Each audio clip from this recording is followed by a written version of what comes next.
प्रधानमंत्री मोदी ने गुवाहाटी में लोकप्रिय गोपीनाथ बारदोलोई अंतर्राष्ट्रीय हवाई अड्डे के नए टर्मिनल भवन का उद्घाटन किया, जो करीब 4,000 करोड़ रुपए की लागत से बना देश का पहला प्राकृतिक आधारित थीम वाला एयरपोर्ट टर्मिनल भवन है। पीएम मोदी ने कहा कि असम और पूर्वोत्तर के लोगों का प्यार उन्हें प्रेरित करता है और इससे क्षेत्र के विकास का संकल्प मजबूत होता है।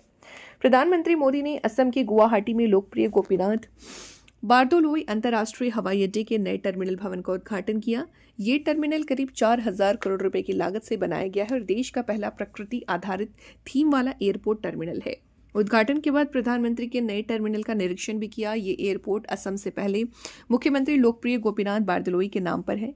एयरपोर्ट परिसर के बाहर उनकी 80 फीट ऊंची प्रतिमा का भी प्रधानमंत्री ने अनावरण किया।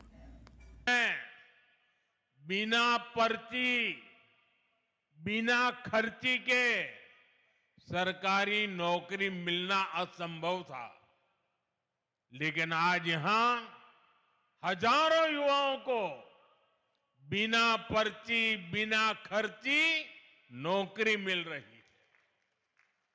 भाजपा की सरकार में असम की संस्कृति को हर मंच पर बढ़ावा दिया जा रहा है। मैं भूल नहीं सकता जब पिछले साल 13 अप्रैल को गुवाहाटी स्टेडियम में 11,000 से ज्यादा कलाकारों ने एक साथ बिहू नृत्य किया था। इस घटना को गिनीज वर्ल्ड रिकॉर्ड में दर्ज किया गया है।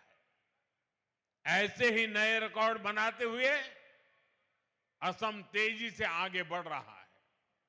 साथियों, अब इस नई टर्मिनल बिल्डिंग से गुवाहाटी और असम की क्षमता और ज्यादा बढ़ जाएगी।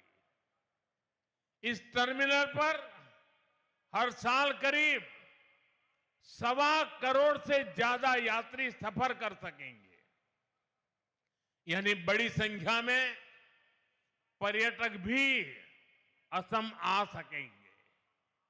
श्रद्धालुओं के लिए मां कामाख्या के दर्शन की सुविधा भी आसान हो जाएगी।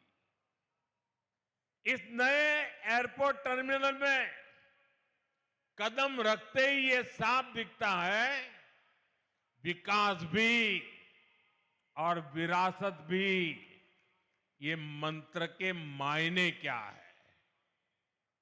इस एयरपोर्ट को असम की प्रकृति और संस्कृति को ध्यान में रखकर गढ़ा गया है। टर्मिनल के अंदर हरियाली है, इंडोर फॉरेस्ट जैसी व्यवस्था है, चारों तरफ प्रकृति से जुड़ा डिजाइन है। यहां आने वाला हर यात्री सुकून महसूस करे। इसकी बनावट में बांस का खास इस्तेमाल किया गया है। बांस असम के जीवन का अभिन्न हिस्सा है। वो यहां मजबूती भी दिखाता है और खूबसूरती भी। और दिल्ली में बैठे हुए भूतकाल की सरकारों को ये बम्बू क्या है इसकी पहचान भी नहीं थी। आप हैरान होंगे, 2014 में आपने मुझे काम दिया, उसके पहले हमारे देश में एक कानून था।